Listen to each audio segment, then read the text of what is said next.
하나님께 하나님의 말씀 디모데전서 3장 1절에서 13절입니다. 디모데전서 3장 1절에서 13절 말씀입니다.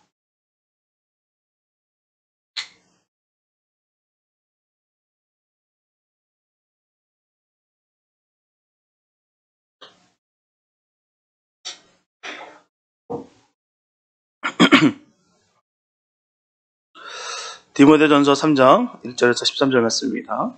주님의 귀한 말씀 봉독해 올립니다. 미쁘다 이 말이여, 사람이 감독의 직분을 얻으려면 선한 일을 사모한다 하미로다. 그러므로 감독은 책망할 것이 없으며 한 아내의 남편이 되며 절제하며 근신하며 아담하며 나그네를 대접하여 가르치기를 잘하며 술을 즐기지 아니하며 구타하지 아니하며 오직 관용하며 다투지 아니하며 돈을 사랑치 아니하며 자기 집을 잘 다스려 자녀들과 모든 단정함으로 복종케 하는 자라 할지며 사람이 자기 집을 다스릴 줄 알지 못하면 어찌 하나님의 교회를 돌아보리요. 새로 입교한 자도 말지니 교만한 여져서 마귀를 정죄하는 그 정죄에 빠질까며 또한 외인에게서도 선한 증거를 얻은 자라야 할지니 비방과 마귀의 올무에 빠질까 염려하라. 이와 같이 집사들도 단정하고 일구위원을 하지 아니하고 술에 임박히지 아니하고 더러운 일을 탐하지 아니하고 깨끗한 양심의 믿음의 비밀을 가진 자라야 할지니 이에 이 사람들을 먼저 시험하여 보고 그 후에 책망할 것이 없으면 집사의 직분을 하게 할 것이요. 여자들도 이와 같이 단정하고 참소하지 말며 절제하며 모든 일에 충성된 자라야 할지니라.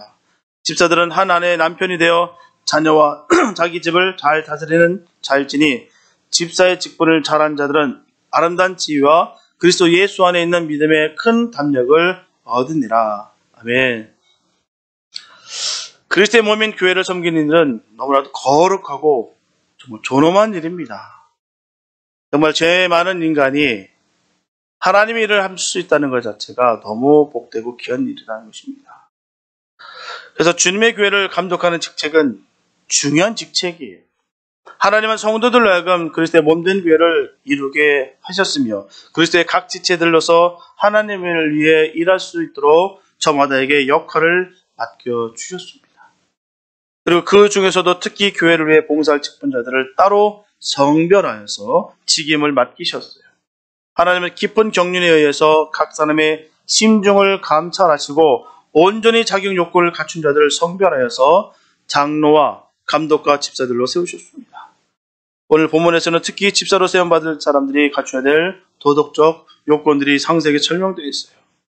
집사의 직분은 교회 내에서 뿐만 아니라 대외적으로도 분명히 매우 중요한 의미를 지닌 것이기 때문에 도덕적으로 온전한 삶을 살아간 사람이 직임을 감당할 수가 있습니다.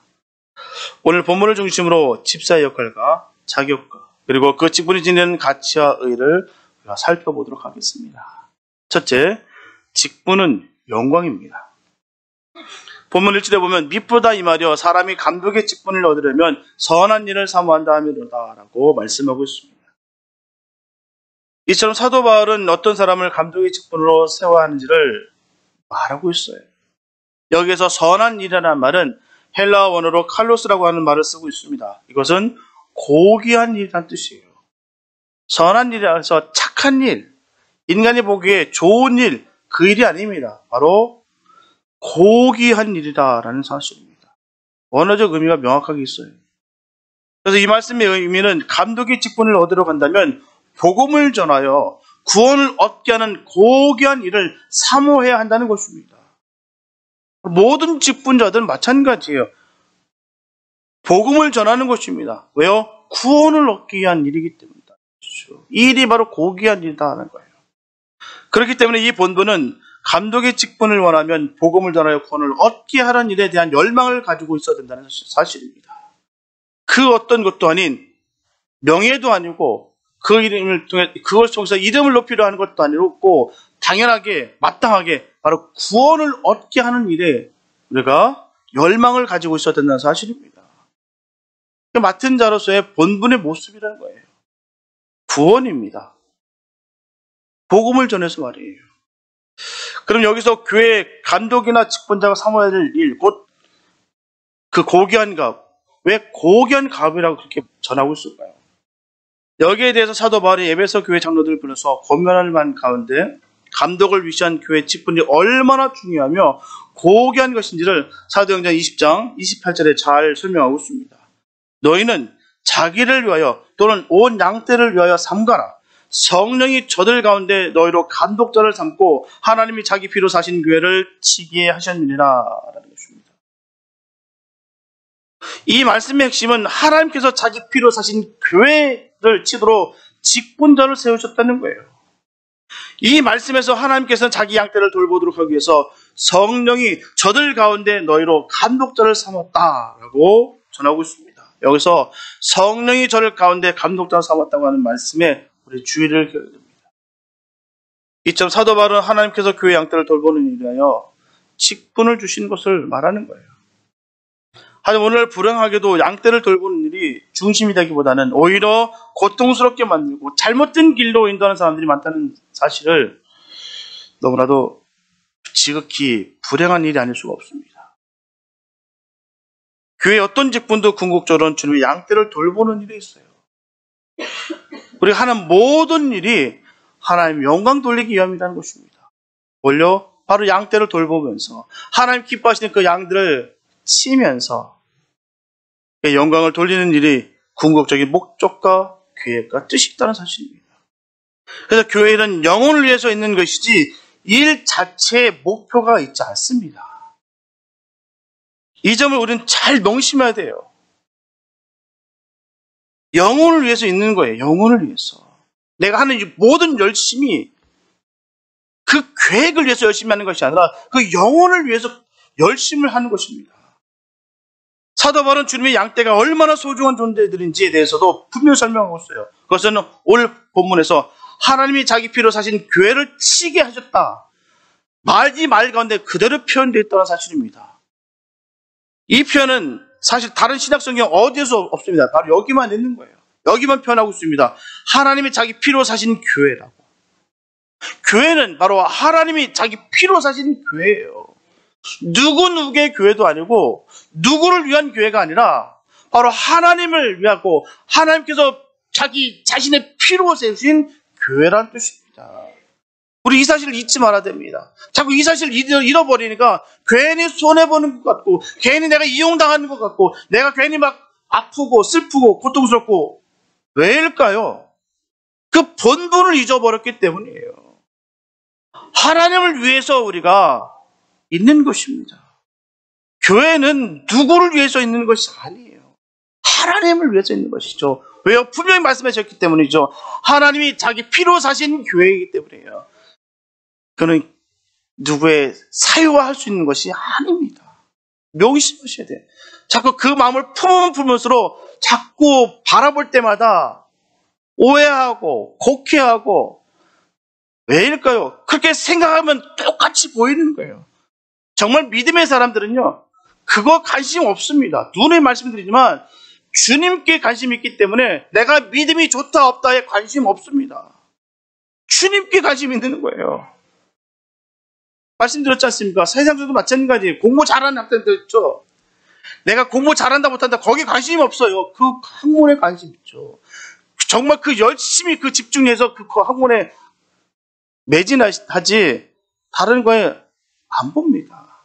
똑같아요. 믿음도 마찬가지입니다. 우리가 하나님을 바라볼 때에 진리가 보이고 주님의 의가 보이는 것입니다. 그 안에 욕심이 들어가는 순간부터 하나님은 안중에도 없고 자기의 욕망과 욕심과 야망만 그대로 드러나게 되어 있다는 사실이에요. 우리 철저하게 잘라버리시기 바랍니다. 하나님이 자기 자신의 피로 사신 교회예요. 하나님의 교회를 우리가 사랑하시고 하나님을 높이는 복된 삶 되시길 예수 이름으로 축복합니다. 그런 자들이, 그런 하나님의 자녀가 복을 받는 거예요. 하나님께서 지키시고요. 하나님께서 하신다는 거예요. 사람의 지혜를 암만 파보십시오. 하나님께서 막으시면 절대로 안 되게 됐어요. 그러나 하나님께서 여시면 아무리 몸으로 막아서 보십시오. 그 몸이 박살납니다. 얼마나 무서운지 몰라요. 하나님을 우리가 공격하면 안 돼요. 하나님을 공격하는 자들에게 공격하신다 하셨어요. 얼마나 무서운지 말씀인지 몰라요. 하나님이 공격하시면 큰일 납니다. 우리는 하나님이 자기 피로 사신 교회에 주의 영광을 돌리는 복된 은혜가 우리 쌍배한테 이루어지게 되실 축복합니다. 그 가운데 하나님께서 은혜가 있는 것이고 복이 있는 거예요. 은혜를 받지 못하면 아무 소용이 없습니다. 내가 하는 모든 일들이 아무 의미가 없는 거예요. 내가 함으로 인해서 주님으로 인하여 은혜를 받아야 될 줄 믿습니다. 그래야 우리가 이 일을 감당할 수 있으며 주님께 영광을 돌리는 삶 가운데 그 은혜가 임하고 그 모든 영적인 흐름이 아름답게 흘러넘치는 거예요. 나를 통해서 내 주변으로, 내 자녀로, 내 가족으로 흘러넘치는 것입니다. 내가 무엇을 어떤 것을 얻기 위해서 기복적으로 하는 것이 아니라 은혜에 감사함으로 말미암아 그것이 바로 영적인 흐름 가운데 생수의 강에 배 터지듯이 흘러넘치는 것입니다. 우리는 그 은혜가 있어야 될 줄 믿습니다. 그래서 우리가 있는 거예요. 그래서 우리는 주님의 교회가 어떤 존재들인지 잘 볼 수가 있을 것입니다. 주님께서 교회를 가리켜 하나님께서 자기 자신의 피로 사셨다고 분명히 전하셨어요. 그래서 여기서 교회는 단지 외형적인 건물이 아니라 바로 부름을 받은 성도들의 모임이라고 하는 것입니다. 그리고 오늘 본문에 보게 되면 주님의 양떼들과 교회가 동일시되고 있어요. 하나님께서 자신의 피로 세우신 교회, 이런 교회의 본래적인 존재 특성을 이해한다면 교회의 직분을 소홀히 생각할 수가 없습니다. 이거는 누구를 위해서가 아니라 바로 궁극적으로 하나님을 위해서지만 엄밀히 얘기하면 자신을 위해서 하나님께서 주신 그 은혜를 알기 때문에 하는 거입니다. 우리가 하나님 감사합니다라고 전합니다. 감사의 표현이 뭘까요? 하나님의 기쁨이 되는 삶입니다. 하나님의 기쁨이 되는 삶이 바로 우리의 감사의 표현이에요. 표현을 해야 알죠. 어떤 사람들 많이 많이 연애할 때 참 힘들 거예요. 내 맘 몰라? 뭘 알아 얘기를 하지 않죠. 특히나 여자분들 그렇게 많이 하시더라고요. 내 맘 몰라? 모릅니다. 표현하지 않습니다. 살아봐야 알아요. 한 20여 년 살아보니까 이제 조금 알 것 같아요. 저도요. 예. 그전엔 모르겠더라고요. 예. 이제는 서로 압니다. 아, 뭐가 필요한 거구나. 뭐가 뭔지 알아요. 그전엔 표현해도 모릅니다. 표현하지 않으면 몰라요. 우리가 주님 감사합니다. 주님 정말 주님 사랑합니다. 라고 했을 때 그 감사의 표현이 분명히 삶 가운데 드러나들 줄 믿습니다. 그냥 마음만 갖고 있는 것, 생각에서 머물고 있는 것은 결코 믿음의 모습이 아닙니다. 정말 믿는다고 한다면, 내가 정말 주님을 사랑한다고 한다면 삶 가운데 드러나야 되는 거예요.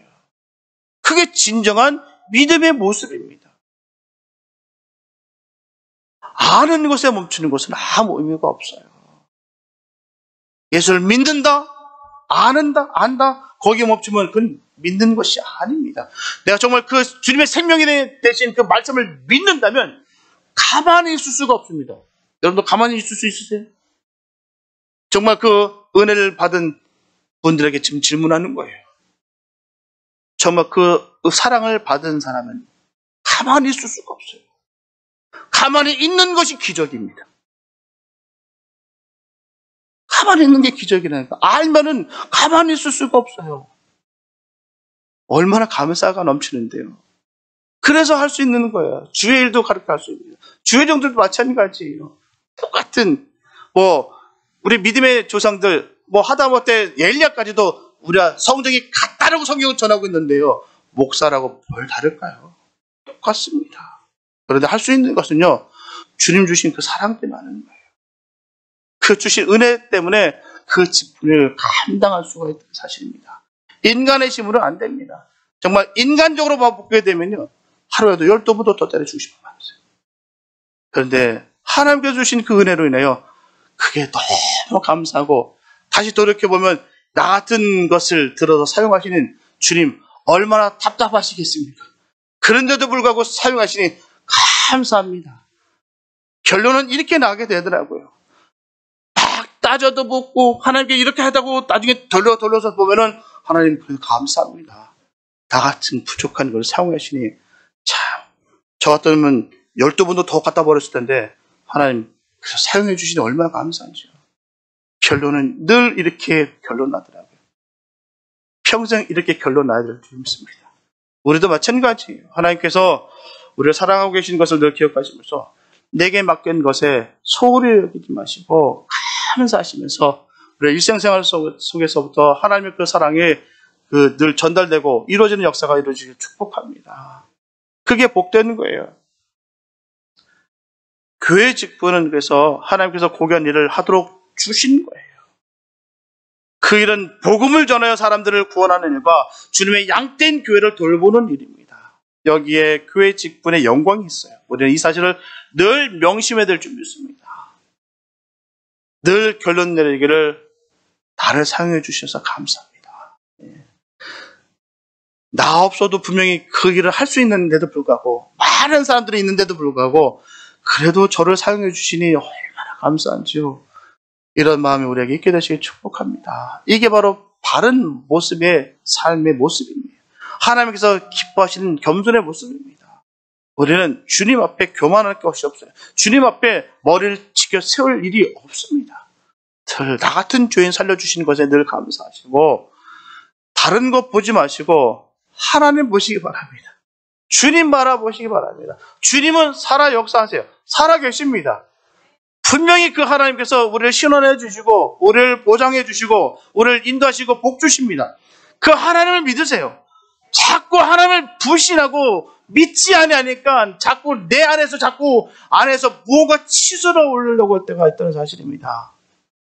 나의 잘못되고 부족하고 천박함을 연약함을 다 내려놓으시고 주님의 은혜로 살아가시길 축복합니다.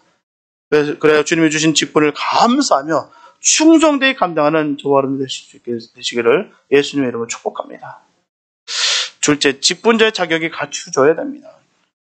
본문 2절에서 7절을 보면 그러므로 감독은 책망할 것이 없으며 한 아내의 남편이 되며 절제하며 근신하며 아담하며 덕이 있으며 또는 예절이 바르며 하는 뜻이에요. 나그네를 대접하며 가르치기를 잘하며 술을 즐기지 아니하고 구타하지 아니하고 폭력을 행사하지 않고 라는 뜻이에요. 오직 관용하며 다투지 아니하며 돈을 사랑치 아니하며 자기 집을 잘 다스려 자녀들로 모든 단정함으로 복종케 하는 자라야 할지며 사람이 자기 집을 잘 다스릴 줄 알지 못하면 어찌 하나님의 교회를 돌아버리요 새로 입교한 자도 말지니 교만해져서 나귀를 정죄하는 그 정죄에 빠질까 하며 또한 외인에게서도 선한 증거를 얻은 자라야 할지니 비방과 마귀의 올매에 빠질까 염려하라. 여기 사도 바울은 이러한 고귀한 일을 하게 될 직분의 중요성을 강조하기 위해서 어떤 사람을 세워하는지를 자세하게 설명하고 있어요. 교회 지도자는 본인이 원하든 원하지 않든 이 세상 모든 사람들의 도덕적 표상입니다. 모든 사람들은, 특별히 세상 사람들은 특별히 믿음의 사람들에게 거룩을 요구하고 있습니다. 우리가 원하든 원치 않든 그렇게 살아가야 되는 거예요. 왜요? 하나님의 자녀이기 때문에. 사람들이 다 지켜보고 있습니다. 예전에 그런 얘기 말씀하셨어요. 새벽 예배, 우리 직분 사역자들 회의 때 성도들이 지켜보고 있습니다. 이 한마디가 제일 무섭어요. 그 한마디가 얼마나 혼내시지도 않아요. 김장 목사님 그걸 막 혼내시지도 않으세요. 회의 때 성도들이 지켜보고 있습니다. 그 말이 제일 무서워요. 제일 무겁습니다. 맞습니다. 다 지켜보고 있다는 것은 참 거룩의 부담감이 있다는 거예요. 그게 나쁘고 그게 나쁜 시선이 아니라 그 시선을 통하여 우리가 주님 안에서 더욱더 거룩하게 될 수 있는 복된 은혜가 있다는 사실입니다. 우리 스스로 자꾸 이 거룩의 무게감을 갖고 살아가는 건 좋은 거예요. 왜요? 주님이 좋으신 분이시기 때문입니다. 주님을 우리가 닮기 원하기 때문이에요. 많은 사람들은 그렇게 우리를 지켜보고 있다는 사실입니다. 도덕적으로 무음하고 또 공경하고 싶고 본받고자 하는 그 욕망들이 있기 때문에 우리는 바로 살아야 될 것입니다. 따라서 교회 지도자는 도덕적으로 무엄한 생활을 해야 되는 것입니다.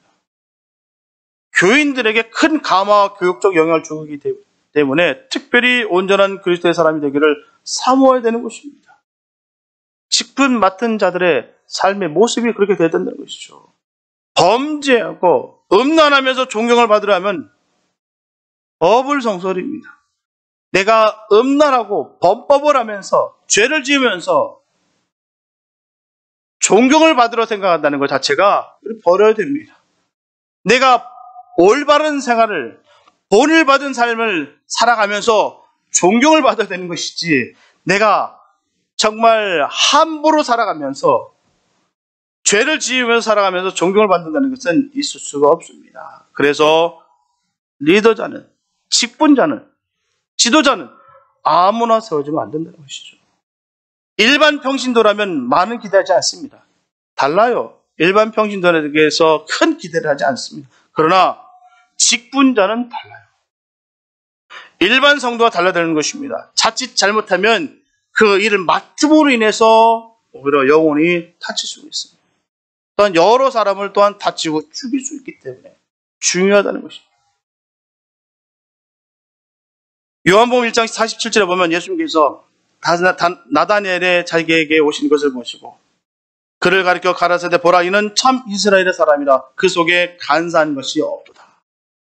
예수님께서도 분명히 전하십니다. 어디를 가시든지 생활이 건실하고 윤리적으로 흠이 없는 자들을 크게 칭찬하셨어요. 벌하지 않으셨습니다. 책망하지 않으셨어요. 바르게 사는 모습을 갖고 주님께서는 칭찬하셨다는 사실입니다. 우리도 그런 칭찬받는 삶이 되시기 축복합니다. 우리가 살아가면서 손가락질을 받는 것이 아니라, 따가운 시선을 받는 것이 아니라 늘 주님의 은혜 가운데 바로 세워지는 역사가 있게 되시기 축복합니다. 이게 바로 주님이 원하시는 삶이라는 거예요. 그리고 사도 바울은 감독과 같은 기준으로 집사 자격도 분명히 설명하고 있습니다.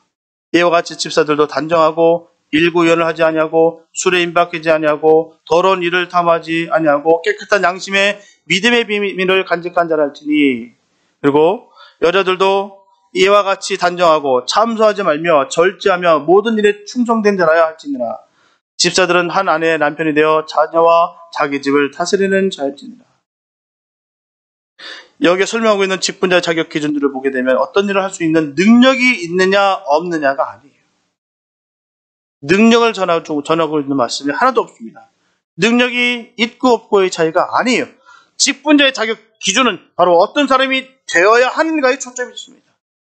어떤 사람이 되어야 된다. 우리가 이 사실을 알 수가 있습니다. 능력이 많고 적음에 따라서 있는 것이 아니라 어떤 사람이 되어야 된다는 명확한 기준을 우리에게 성경은 우리에게 전해주고 있습니다. 그렇다면 직분자의 자격 가운데 몇 가지 우리가 살펴볼까 합니다. 여러 자격 가운데 하나는 한 아내의 남편이 되어 가정을 잘 다스리는 자야 합니다. 사도 바울이 이 말을 한 것은 당시 이방 문화의 영향이었던 일부 다처제의 배경 때문이었어요. 하나님께서 처음부터 한 남편은 한 아내와 결혼하여서 가정을 이루어야 한다고 말씀하셨습니다. 직분을 맡은 사람이 자기 아내와 가정에 부도덕하거나 충실하지 못하면서 하나님의 양떼인 교회를 돌아볼 수가 없다는 것이죠. 가정도 올바르게 이끌지 못하면서 충실하지 못하면서 무슨 하나님의 양떼를, 교회를 돌볼 수가 있겠습니까?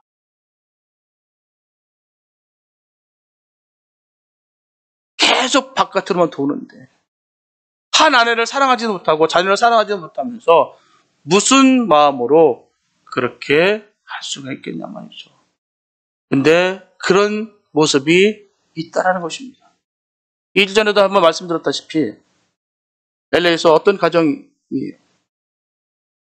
너무 안타깝게 가정이 참 좋았었어요. 근데 어느 순간 이 남자 집사가 구역장하면서 다른 사람과 잘못된 만남을 했습니다. 그런데 웃긴 것은요, 그런데도 불구하고 교회를 열심히 합니다. 그 모습에 너무너무 충격받았어요. 그 부인 되는 분도 아는데요, 빼빼 말라버렸어요. 얼마나 마음고생했는지. 그러면서 구역장으로 또한 안수 집사로 교회에서 얼마나 열심히 충성봉사하는지 그 교육자들 그렇게 믿고 그렇게 알고 있더라고요. 얼마나 가슴이 아프던지요. 다 속여도요, 주님은 못 속입니다. 네. 그 죄가 얼마나 클까 생각하면 제가 부들부들 떨리고 너무 고통스러워요. 교회에 와서 열심히 하니까 사람들은 쏙 쏩니다. 얌전하거든요. 되게 얌전한 사람이에요. 인간적으로 봤을 때 참 좋았던 사람이었습니다. 그런데 그런 잘못된 길을 하면서도 새벽 예배 한 번은 빠지지 않고 구역 식구들 잘 돌보고 있고요. 또한 안수 집사로서 그 교회에 버젓이 다 출석하고 있고요. 지금 뭐 모르겠습니다. 그게 한 1, 2년 지났으니까요. 그 소식을 후는 듣지 않았는데 그 소식 들었을 때 억장이 무너지고 눈물밖에 안 나더라고요. 자기 가정도 돌보지 못하는 위인이 어찌 교회 양떼를 돌볼 수가 있겠습니까? 양떼를 잡아먹는 일이가 아니고 뭐가 되겠습니까? 양떼를 키우랬더니 지키랬더니 양을 나쁜 짓을 하고 있는, 너무 고통스럽습니다.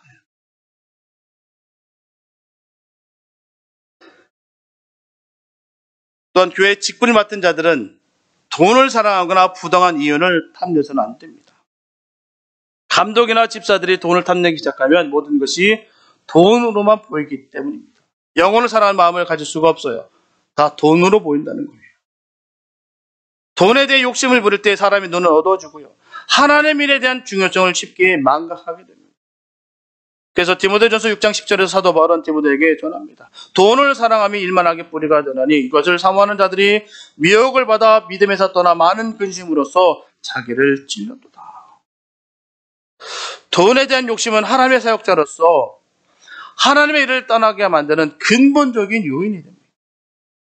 골로새서 3장 5절에 보면 그러므로 땅에 있는 지체를 죽이라. 곧 음란과 부정과 사욕과 악한 정욕과 탐심이니 탐심은 우상숭배니라. 탐심은 우상이에요. 그만큼 이를 물리치기란 쉬운 일이 아닙니다. 하지만 이를 물리치지 않냐고서는 결코 감독의 직분을 감당할 수가 없습니다. 또한 부당한 이윤을 남겨서는 안 된다는 점도 포함하고 있어요. 구약시대의 아모스 선지자는 아모스 8장 5절과 6절에서 하나님의 백성이 돼서는 안 될 일을 언급하면서 이렇게 말합니다. 에바를 작게 하여 세계를 크게 하며 거짓 저울로 속이며. 여기서 에바는 양을 측정하는 그릇 같은 것이고요. 세계는 무게를 측정하는 단위입니다. 이처럼 양을 측정하는 그릇을 작게 한다는 것은 정한 값보다 작은 분량을 준다는 의미고요. 세계를 크게 한다는 것 역시 무게를 많이 나가게 하여서 정한 값대로 하지 않는다는 것을 말합니다. 우리가 요즘 사용하는 말로 바꾸면 표시 용량이나 무게를 속인다는 거예요. 그래서 이 말씀 불의한 소득을 탐내는 것을 말합니다. 주님의 교회의 직분자는 돈 문제에 있어서는요, 깨끗해야 됩니다. 불의한 이윤을 탐내서는 안 된다는 거예요. 돈에 얽혀서 설키면 문제가 생깁니다. 돈을 빌려주시면 받을 생각 하지 마시고 주세요. 저는 그거 너무 많이 봤습니다. LA에서 보면요, 너무 많이 봤어요. 이자 받고요. 성도끼리 무슨 이자 받고 무슨 돈을 합니까? 주세요. 못 받을 거 생각. 그 대신 내가 무리해서 주는 것이 아니라 그냥 그를 위해서 주실 수 있으면 주시고, 또 나는 받았으면 또 최대 갚아야 되고요. 그거 띄어먹고 무슨 발 뻗고 살 수가 있겠습니까? 어떻게 성도 같이 얼굴 바라보면서 어떻게 신앙생활을 할 수가 있겠어요? 그냥 서로 주시고 서로 나누십시오. 돈 문제에 얽히면 안 돼요. 그런 순간 믿음 탁 떨어집니다. 교회는 돈 거래하는 곳이 아니에요. 말씀드립니다. 돈 갖고 하지 마세요. 우리는 믿음의 형제 자매고 지체지 돈으로 얽히면 안 됩니다. 돈으로 사람의 마음을 훔치고 뺏기도 하고요. 돈으로 사람을 죽이고 살리기도 합니다. 그러니 일만하게 뿌리라고 했잖아요. 돈 나쁜 것입니까? 아니에요. 잘못 사용하기 때문에 문제가 되는 것입니다. 우리가 주님의 교회의 직분자라고 한다면 돈 문제에 있어서는 깨끗하시기 바랍니다. 다음으로 교회 직분을 맡은 자들은 아담하다든지 단정해야 됩니다. 이 말의 헬라 뜻은 예의 바른 품성을 가져야 된다는 뜻이에요. 이처럼 예의 범절은 사람과 사람 사이의 관계를 증진시킬 수 있는 가장 중요한 수단입니다. 우리는 우리 주변의 많은 사람들과 여러 상황 속에서 서로 관계하며 살고 있어요. 그런데 그 중에 만나서 사귀고 싶지 않은 사람들이 있어요. 거기에는 여러 가지 이유가 있을 수 있겠지만 가장 중요한 것은요, 그 사람이 우리를 대하는 태도 때문입니다. 그 태도 때문에 사귀기가 싫다는 거예요. 내가 하는 말이나 행동이 듣는 사람으로 하여금 불쾌감을 주지 않도록 하는 것은 인간에게 가장 기본적인 삶의 태도입니다. 특히 우리 직분을 맡은 사람들에게는 이런 덕목을 요구하고 있다는 사실을 명심하시기 바랍니다. 늘 서로에게 존중해 주셔야 돼요. 예. 비하하고 깎아서는 안 됩니다. 왜요? 주님이 사랑하는 양들이기 때문입니다. 주님이 사랑하는 영혼들이기 때문에 우리는 누가 누구를 정죄할 수 없어요. 사랑해야 될 것밖에는 할 수가 없습니다. 다음으로 교회 직분을 맡은 사람들은 가르치기를 잘하며라는 거예요. 여기서 잘 가르친다는 것은 단순히 지적인 전달만을 잘하는 것을 의미하지 않습니다. 그래서 가르친다는 것은 믿음의 길을 걸어감에 있어서 그릇됨이 없어야 된다는 거예요. 따라서 이는 감독에게 지도력 또는 통솔력 이상을 의미하는 것입니다. 그러므로 지도자들은 그리스도께서 오실 때 성도들을 모두 흠없는 자로 단정시켜야 되는 거예요. 성도들 간의 사랑과 하나 되게 하는데 힘쓰고 신앙의 길에서 이탈하는 자들이 없도록 경계해야 되는 것입니다. 삶의 바른 모습이, 뒷모습이 아름다워야 돼요. 그 뒷모습이 아름다워야 따라가죠. 뒷모습이 아름답지 않은데 어떻게 따라가겠습니까? 다음으로 교회 직분을 맡은 사람들은 폭력을 행사해서는 안 됩니다. 우리 번역에서는 구타하지 아니한다라고 말하고 있으나 하지만 원문에 보면은 폭력을 사용하지 아니한다는 뜻도 있어요. 이런 사람은 사람과 사람 사이의 관계 문제를 해결하는 일에 주먹을 휘두르거나 무례한 언행을 하면서 이를 해결하는 사람을 말하는 거예요. 우리 주변에는 이런 사람들이 의외로 많이 있습니다. 말끝마다 꼬리를 물고 전투적이고 싸우기를 좋아하는 정신의 소유자들이 그들이라는 것이죠. 따뜻하게 품지 않고 팍팍 쏴붙이는 거예요. 심지어 주님의 교회를 섬기는 일에도 폭력을 행사하며 섬기는 사단의 정신을 가진 사람들이 있습니다. 우리는 이 점을 분명히 경계해야 돼요. 하나님의 말씀 가운데는 폭력이 없습니다. 사랑과 용서예요. 내가 지는 것입니다. 지는 것이 이기는 거예요. 선으로 악을 갚으라고 얘기하셨지 악으로 또한 더한 악으로 갚으라고 하신 적 없습니다. 우리는 명심해야 돼요. 왜요? 우리가 싸워서 이기고 우리가 해결하는 것이 아니라 하나님께서 해결하신다니까요. 하나님께서 올바르게 가장 정확하게 신원하시고 세우신다는 사실입니다. 그렇기 때문에 우리는 지는 거예요. 무조건 지는 것입니다. 그냥 지면 됩니다. 자꾸 이기려고 바득바득 하다 보니까 하나님 뜻도 사라지고 예수님의 정신도 사라지고 내 의와 율법으로 내 사단의 정신으로 바뀌어진다는 사실입니다. 우리는 철저히 이 점에 대해서 경계해야 돼요. 내가 싸워서 꺾어서 이길 생각하지 마시고 기도하세요. 하나님께서 바르게 세우십니다. 크게 우리에게 있어야 되는 거예요. 이외에도 많은 부분이 있어요. 그래서 우리가 교회 직분을 맡아서 봉사할 사람들의 자격을 자세하게 말하고 있는 점들을 볼 때 이 직분이 세상의 직분과 분명히 다를 뿐만 아니라 높은 수준의 윤리적이고 인격적인 덕목을 요구하고 있다는 사실입니다. 그냥 있는 것이 아니에요.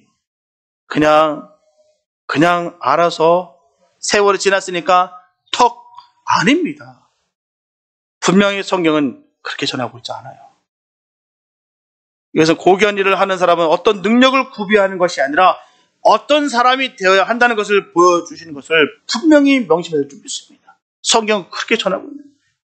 우리 모두 예수님의 성품을 닮아서 주님의 직분을 잘 감당하게 되시기를 예수의 이름으로 축복합니다. 너무 값진 주님의 일을 감당하는 것을 제가 말입니다.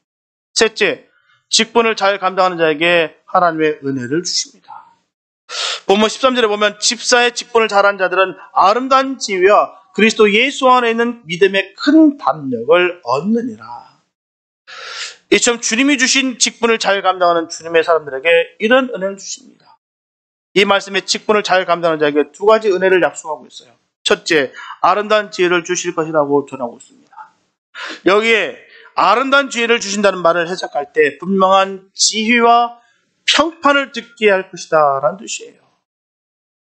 단순히 교회 내의 위치만이 아니라 모든 사람들에게 좋은 평판을 듣는 사람이 되게 하시겠다는 뜻이에요. 그런 평판받기를 축복합니다. 어느 곳에 가더라도 늘 칭찬을 받고 칭송을 받고 늘 환영을 받는 사람 되시기 바랍니다. 저 사람 올 때마다 피곤하다. 귀찮아. 저 사람 좀 안 왔으면 좋겠는데 이거만큼 불편하고 이것만큼 가슴 아픈 얘기도 없어요. 저 사람과 함께하니까 너무 좋다. 저 사람 정말 생각하는 족족 어떻게 저렇게 선할 수가 있을까. 참 그런 것들이 있어요. 우리 목사들 모임들 가져보면요. 다 같지 않습니다. 어떤 조회종은 진짜 배울 게 있어요. 대화를 나누면요. 남는 게 있어요. 어떤 분은 남는 게 하나도 없어요. 계속 많은 얘기를 했는데 남는 게 하나도 없어요. 우리는 좋은 평판 듣기를 소원합니다. 함께하기를 늘 소망하고 함께 그런 연대를 맺는 그런 영적인 흐름이 넘치는 그런 은혜가 있게 되시기 축복합니다. 그런 모임이 아름다운 거예요. 주님 보시기에 선한 것입니다. 모이면 늘 예수 얘기하고 은혜 받은 얘기하고 그 회복되는 말씀 가운데 그 영적인 하나님의 그 충만한 은혜가 임하는 거예요. 모일 때마다 할 때마다 그 입술의 고백이 거친 말이 나오고 독한 말이 나오고 세상적인 말만 나오게 되면 그 모임은 세상적인 것이 됩니다. 그 가운데서 영적인 것이 없이 영적인 것은 사라지고 육적인 것만 자라나게 되어 있어요. 그러나 모임은 늘 사랑하고 격려하고 늘 주님의 말씀 가운데 하나 될 때 그것은 늘 은혜가 임하게 되는 것입니다. 우리는 그런 은혜의 만남이 있어야 될 줄 믿습니다. 이것이 교회 직분을 잘 감당하는 주님의 사람들에게 주시는 첫 번째 은혜예요. 늘 환영받는 삶, 늘 평판이 좋은 삶 되시길 축복합니다. 둘째, 믿음의 큰 담력을 얻는다고 말씀 가운데 표현하셨습니다. 이어서 담력이라고 하는 말은 헬라어로 확신이나 자유라는 뜻을 가진 의미예요. 이것은 구약 성소 개념을 가지고 설명하고 있는 부분입니다. 성소는 지성소와 성소로 나눠져 있어요. 지성소와 성소 사이에는 휘장이 가려져 있습니다. 그 휘장은 아무나 지성소 안에 들어갈 수 없다고 하는 것을 보여주는 거예요. 하나님께 자유롭게 나아갈 수 있는 자유가 인간에게는 없었습니다. 하지만 휘장 안에 들어갈 수 있는 사람은 하나님이 세우신 대제사장만이 들어갈 수 있었어요. 하지만 신약 시대는 예수 그리스도를 믿음으로 말미암아 하나님께 나아갈 수 있는 자유를 얻게 되었습니다. 이것이 우리 그리스도인들이 가지고 있는 가장 큰 특권 중에 특권입니다. 주님께 나아갈 수 있다는 것 말입니다. 그래서 예수 그리스도 안에 있는 믿음의 큰 담력을 얻는다는 것은 믿음 생활에 하나님과 교제하면서 능력을 체험할 수 있다는 것입니다.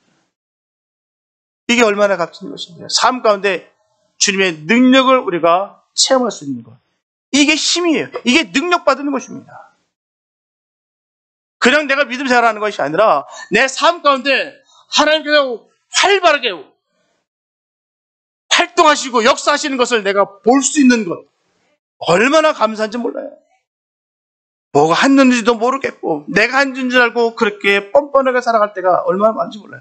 내가 했던 것이 아니라 주님께서 그렇게 선하게 인도하셨는데도 불구하고 내가 했다라고 여기는 사람들이 얼마나 많은지 모릅니다. 이거는 복받지 못한 사람들의 모습이에요. 내가 복을 받은 사람의 모습은 하나님께 은혜를 받은 사람의 모습은 이 모든 것이 다 하나님께서 이루셨다는 것을 보는 것입니다. 이것이 직분을 잘 수행하는 주님의 사람들에게 주시는 은혜예요. 그래서 직분은 하나님의 은혜를 경험하는 중요한 방편입니다. 지난주에 말씀을 통해 보았듯이 초대교회가 성장함으로 약간의 문제가 발생이 되었어요. 그것은 헬라파 유대인과 히브리파 유대인 사이에 부재 문제로 인해서 분쟁이 생기게 된 거예요. 이 문제로 인해서 교회가 시험을 당할 위기가 있었습니다. 바로 이러한 때 사도들은 이러한 문제를 해결하기 위해서 문제를 진단하고 그 문제를 해결하기 위한 해결책을 제시했어요. 그 해결책으로 사도들은 말씀을 전파하는 것과 기도하는 일에 전무하고 집사는 구제하는 일에 봉사할 수 있게 됐어요. 그때 집사 자격을 말하면서 성령과 지혜가 충만하며 칭찬 듣는 사람을 세워야 된다고 전하고 있어요. 성령과 지혜가 충만하며 칭찬 듣는 사람.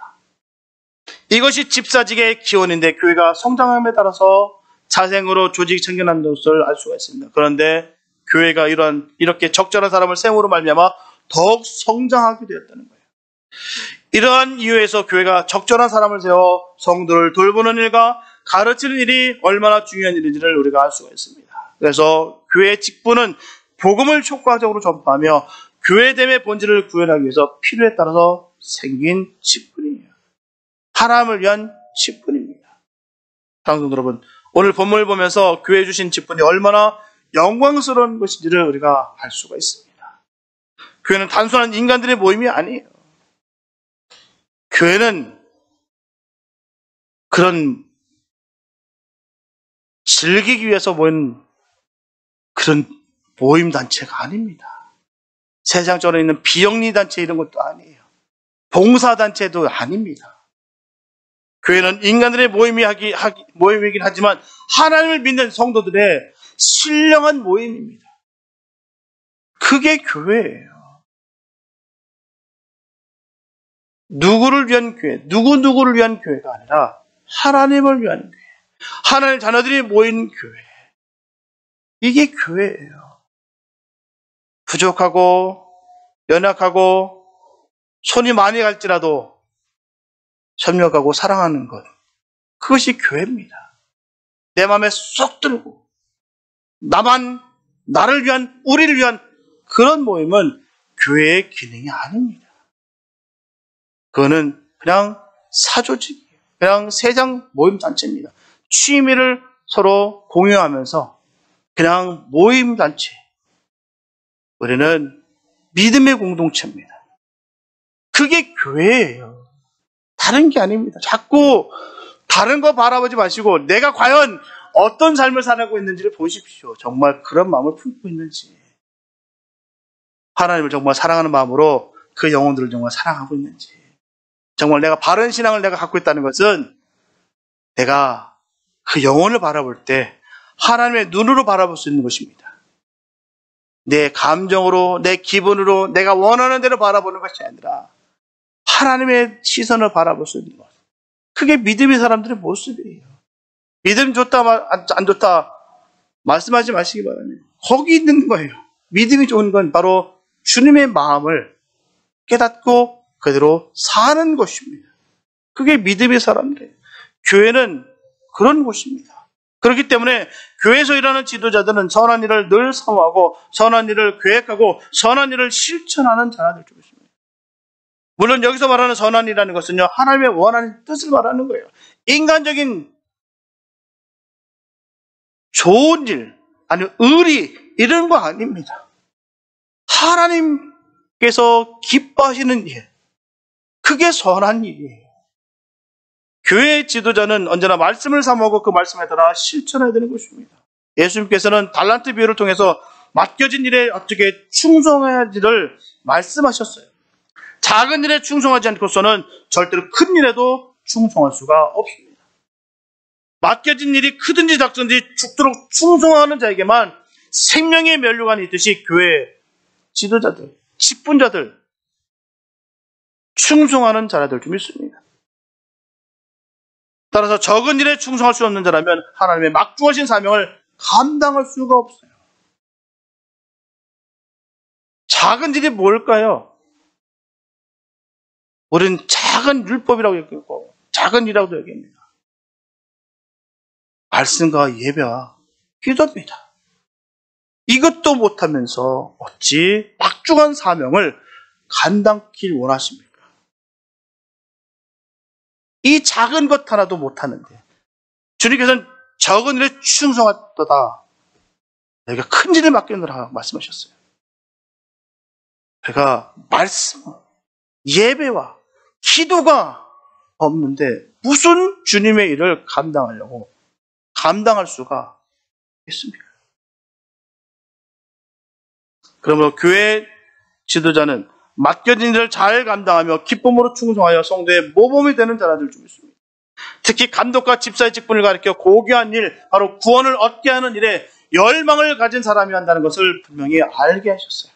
이 직분은 또한 하나님께서 피로 사신 교회를 치는 일이기 때문에 참 중요하다는 사실을 우리가 알게 되었습니다. 그래서 이 직분을 맡은 사람의 자격 기준을 세상 사람들이 가지고 있는 능력에 따라서 기준을 정하고 있는 것이 아니고 어떤 사람인가에 초점을 맞추고 있는 것을 우리가 봤습니다. 그러나 이러한 자격 기준을 볼 때 완전한 자격 기준을 갖춘 사람은 거의 없다는 점입니다. 우리가 성경을 읽으면 읽을수록 하면 다가갈수록 우리의 부족함이 보여집니다. 발견하게 되는 거예요. 모든 것이 완벽한 사람이 어디 있습니까? 의인은 하나도 없다고 전했는데요. 몇 명쯤 있다고 아니라 의인은 없나니 하나도 없다고 냈습니다.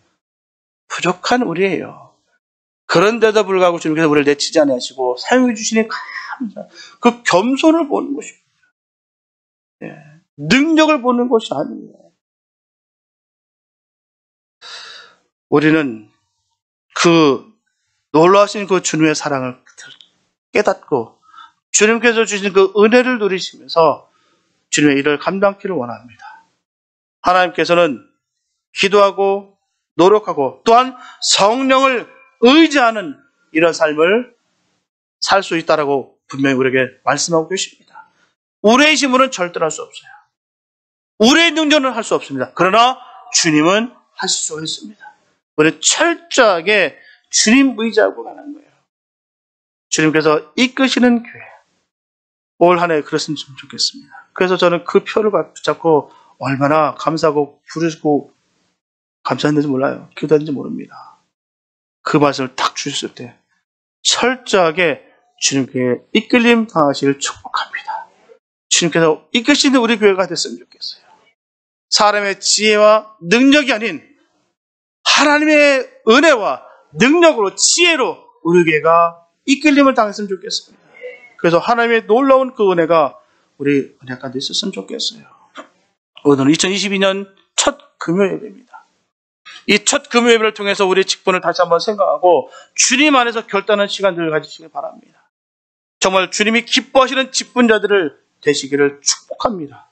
그래야 우리 교회 직분자들이 하나님 앞에서 이 직분을 잘 감당함으로 말미암아 하나님이 주시는 은혜를 체험하시기를 축복합니다.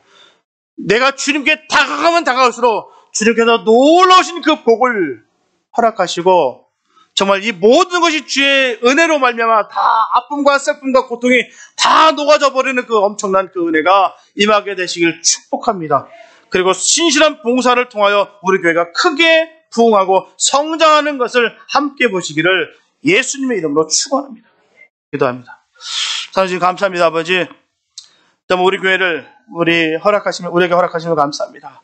주님께서 피로 사신 교회를 했습니다. 하나님 얼마나 감사한지요. 우리가 주님의 피의 능력으로 우리가 구원을 받았사오니 하나님 얼마나 감사한지요. 영원히 멸망을 받을 수밖에 없었던 우리들, 그런데 하나님 우리를 기억해 주시고 우리를 그 보혈의 피로 씻겨 주셨기 때문에 우리가 주님의 자녀된 것을 감사합니다. 하나님 우리가 걸어다니는 교회입니다. 하나님 주님께서 보다 나은 것으로 채워주시고 은혜를 더하여 주셔서 하나님의 이름을 높이는 그런 삶이 될 수 있도록 우리를 지켜주시옵소서. 2022년을 주님께 온전히 맡겨드립니다. 하나님 우리를 이끌어 주시옵소서. 선한 것으로 이끌어 주셔서 하나님 영광 돌릴 수 있는 우리 복된 주님의 자녀들 되게 축복하여 주시옵소서. 피로 사신 이 사랑의 선교회가 하나님의 교회가 되기 원합니다. 하나님의 능력이 임하는 교회 되기 원합니다. 하나님 역사하여 주시옵소서. 능력을 부어 주시옵소서. 은혜를 넘치게 하여 주시옵소서. 하여 이곳에 모이는 모든 주의 자녀들이 하나님의 신령한 복을 받게 하여 주시옵소서. 주의 능력이 임하는 복된 2022년이 될 줄로 믿습니다. 하나님 능력이 임하게 하여 주시옵소서. 우리를 사로잡아 이끌어 주시옵소서. 주님께서 함께 하심을 간절히 믿사옵고 우리를 구원하신 예수님의 이름이 됐습니다.